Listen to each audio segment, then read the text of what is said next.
Good afternoon. I know it's been days and I look like a dead person. Okay, I shouldn't joke about that, but I should not, no. But I do look like not myself, right? I started my new methadone job, so that's why I'm really kind of out of sorts, so that's why I look like this. But anyways, that's not what the video is about. I promised 3 videos, right? 1 nursing video, 1 short, and 1 documentary or movie or opinion piece. So I've been up for almost 12 hours now, so that's why I look like shit, utter shit. And I know I never swear in the nursing video, but that's why. So my name's Olivia. I go by Olivia K on Facebook, Ollie K on Instagram, and Warmiam 9000 on Reddit. I cover nursing related materials, including materials for NCLEX and nursing school, whatever you guys want. I have a playlist on the T's, so people who need help in nursing, like to get into nursing school, like needs like math or science or reading or English help, is there. I don't know, I haven't seen the playlist for years, but I should still be relevant and be good enough to help. And I cover documentaries. There are a few documentaries I do want to cover so bad, but this Thursday or Friday, I'm going to cover the Sweet Bobby documentary. And I know the Crash documentary just came out, but I'm going to reserve it for either a week or 2 or whatever. There's a lot of things I watched that I do want to cover, but one thing at a time, and I really need to try and manage my schedule this week and whatnot. So all week I'm going to be at the clinic. So this is how I'm going to look like, even with one little tiny effort. So yeah, I'm going to cover today. Oh yeah, also I have before I get into that, I have playlists of documentaries if you get bored of my nursing related materials and reality TV shows, and I have a little sponge playlist if you want to know my reactions. And that's that. So today it's going to be nursing related, okay? So I want to cover MI versus PE. So yes, as you hear these videos and whatnot, yes, you can tell the difference, correct? If I told you flat out what MI and PEs are, you can easily tell the difference. However, I'm doing a series with the med surg and comparing 2 diagnoses because 2 diagnoses may sound the same. And the thing is, when you look at NGN style questions, like particularly case studies, they compare the diagnoses and they don't tell you flat out what that diagnosis is, because they'll give you labs, they'll give you the symptoms, and it's up to you to figure out what they're talking about. And the reason they do that, because they want to know that you can think critically as a nurse. So that's why I'm doing these series. So this is like maybe the 3rd or 4th video of the series. I'm not even sure. So I'm going to cover MI and PE today, okay? So just listen, pay attention. If you already know, that's great. If you don't know, pay attention. If you do know, great. Like I said, I'm sorry I'm repeating myself, but it is important for you to just listen anyways, because you want to be prepared when they're asking you this in a NCLEX, like I said, NGN style scenario, okay? So MI, the blood flow is blocked in the heart. Simple, right? We all know that. Your classic symptoms, you're going to see crushing or pressure-like chest pain radiating to the jaw. Sometimes they may not have pain radiating to the jaw. Women can just feel fatigued.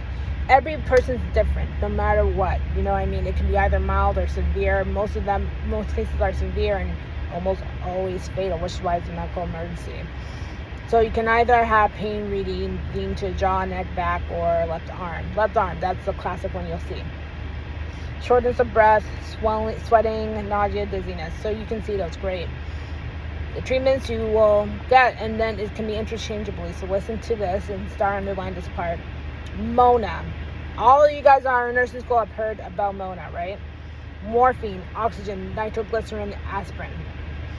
But aspirin is now prioritized, believe it or not. Do you know why that is? Because it's an anti-platelet aggressor. Okay, so the sooner you can break those clots up in that blood flow, that heart, the better. That's why you're doing that. And then sometimes you may not even need oxygen because they can be breathing fine.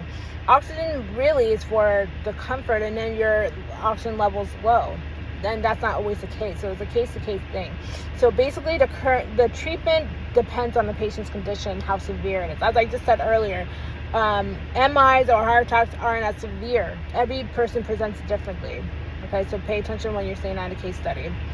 Then pulmonary embolism, blood clot travels to, I don't know why this text message shows up.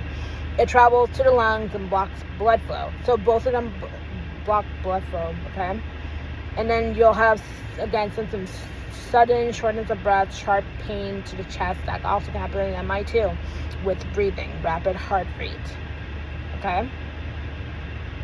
And you can get low oxygen levels. Although, like I said, you can also get low oxygen levels with MI, but sometimes you don't, right?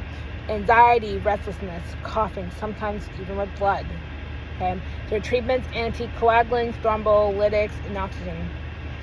So, why am I comparing the two? As I just told you, they sound similar, right? The symptoms sound very similar. And sometimes they don't flat out tell you what the person is suffering in these case scenarios, right? These case studies. You're not going to know that. But if someone flat out tells you, hey, what's the difference between MI and PE? You'll know the difference, right? But sometimes they might present differently too. So that's why it's important to go over these. And they're both medical emergencies. So my thing is, when you're looking at these case studies, you want to pay attention to the labs, okay? The labs may differ. So that's where you can be like, okay, yeah, they both have, this person may have chest pain and low oxygen, but maybe if I see D dimer, I'm going to think it's a PE, because that's what's indicative, right? Maybe the ABGs, let's look at the ABGs.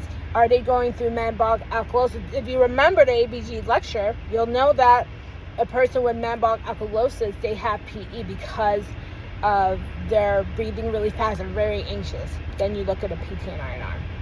MI, so now, if I'm telling you this person has shortness of breath, chest pain, and without the left arm pain, right? Say they don't have that, they just have the chest pain, they're breathing, they're very anxious, right?